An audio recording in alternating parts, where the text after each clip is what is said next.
चलिए शुरुआत कर लेते हैं कमोडिटी 10 बजे 10 मिनट की। और हमारे साथ दिनेश सोमानी जी भी है प्रो इंटेलीट्रेड सर्विसेज से, उनके पास चलेंगे। लेकिन सबसे पहले देख लेते हैं टॉप 10 कमोडिटी किस तरह का एक्शन दिख रहा है एग्री मार्केट में। एग्री मार्केट में शुरुआत होगी मसालों के साथ, जहां पर जीरा धीरे धीरे खरीदारी यहां पर दिख रही है, लोअर लेवल पे बाइंग दिख रही है। लेकिन स्थिति क्या है ग्राउंड की, दिनेश जी से समझेंगे। धनिया की अगर बात करें तो अभी भी 7,000 के नीचे है, 6,950 रुपए के करीब यहां पर कारोबार हो रहा है। पुराने स्टॉक का दबाव है और डिमांड है नहीं अभी भी 7,000 के नीचे भी। लेकिन आगे क्या तेजी लौटेगी इस पर भी चर्चा होगी। लेकिन हल्दी की रिपोर्ट यह कह रही है कि इस सीजन में जो बड़े उत्पादक क्षेत्र है वहां पर 35% ज्यादा बुआई की खबर आ रही है। इसके बारे में भी डिटेल से समझेंगे। लेकिन हल्दी की अगर बात करें तो ये टाइपो एरर है, ये 10,400 नहीं 13,400 के नीचे है। एक माइनर करेक्शन यहां पर नोट कीजिएगा। ग्वारगम 10,450 के नीचे है, हल्की नरमी यहां पर दिख रही है। और ग्वारसीड की बात करें तो 5,300 रुपए के नीचे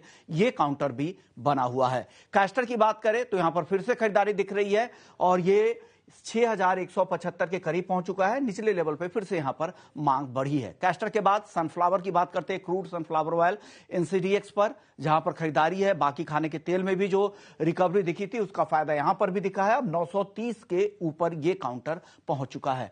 कपास और कपास खली दोनों में पिछले सत्र में दबाव दिखा, 1610 के आसपास।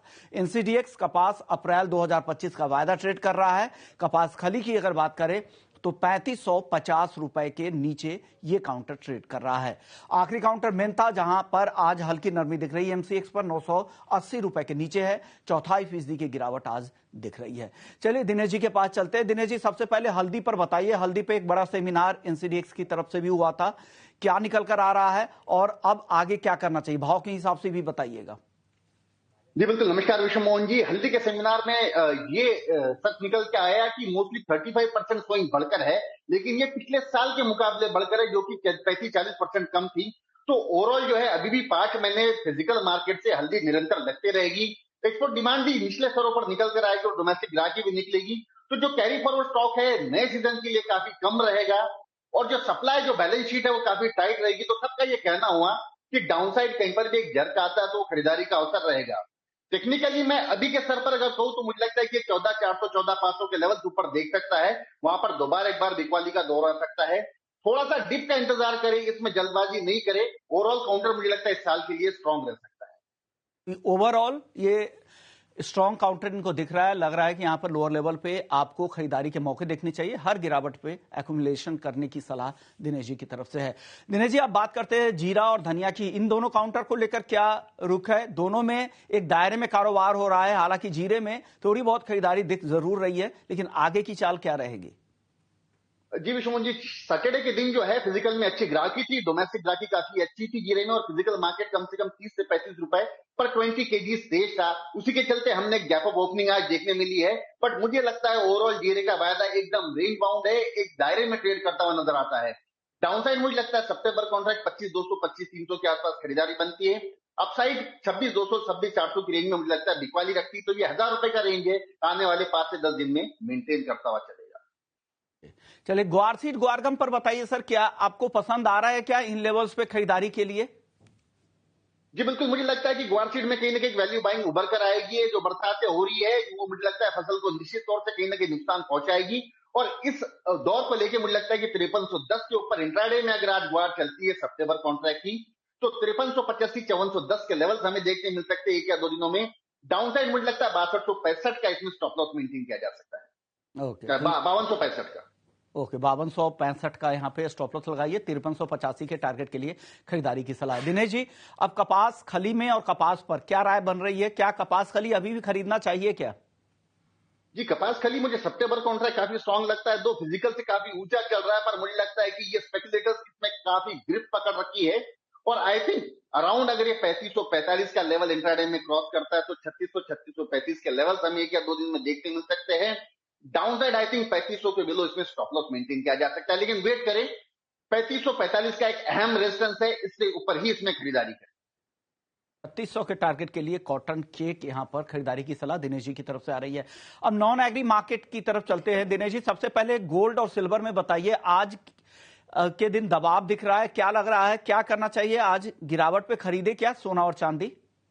जी बिल्कुल विश्व मोहन जी, 2 दिन से हम देख रहे थे फ्राइडे में बिकवाली का दौर जो शुरू हुआ इसमें अभी तक एक्सटेंड हो रहा है और आज भी हमें गैप डाउन ओपनिंग देखने मिली है। मोस्टली गोल्ड की जो मूवमेंट हो रही है इंटरेस्ट रेट के परसेंटेज पे फ्लक्चुएट हो रही है।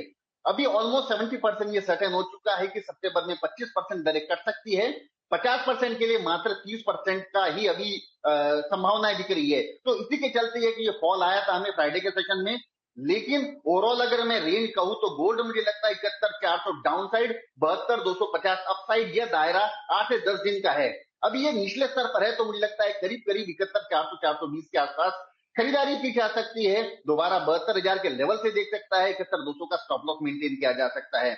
वही अगर मैं सिल्वर की बात करूं तो मुझे लगता है कि 184 150 का जो जोन है थोड़ा सा डिमांड जोन है।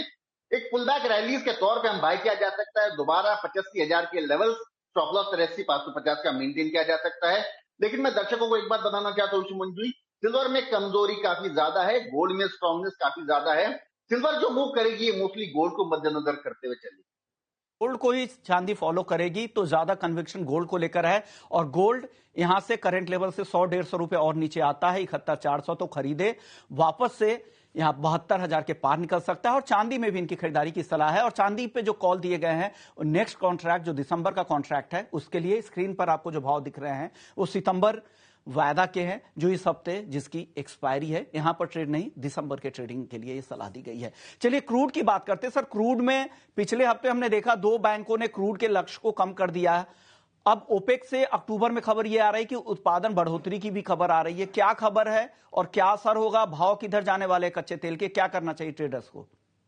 जी बिल्कुल शुभन जी, क्रूड में जो तेजी आई थी बीच में 2 से 4 दिन में एक बार जो 6500 के ऊपर लेवल गए थे, मोस्टली लीबिया में सप्लाई डिस्ट्रप्शन था, इराक से भी परेशानियां थी और ओपेक का भी कोई ऐसा कॉन्क्रीट स्टेटमेंट नहीं था। लेकिन ओपेक का स्टेटमेंट आया कि शायद प्रोडक्शन बढ़ सकता है।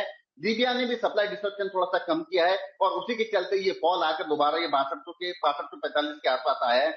मुझे लगता है कि 6105 6110 के आसपास का दायरा जो है एक बार बाइंग दोबारा उभर के आ सकती है।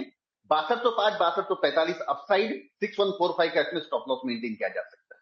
ओके, तो 6245 का टारगेट, खरीदारी की सलाह दिनेश जी की क्रूड में। बेस मेटल्स में सर कोई एक ट्रेड अगर चुनना हो दिन के लिए जहां आपको लग रहा है कि अच्छी तेजी बन सकती है? बिल्कुल, यहां पर भी एक रेंज बाउंड एक्टिविटी मुझे कॉपर में नजर आती है। Down side 798, upside 808 810। तो आई थिंक 798.50 799 के आसपास खरीदारी की जा सकती है।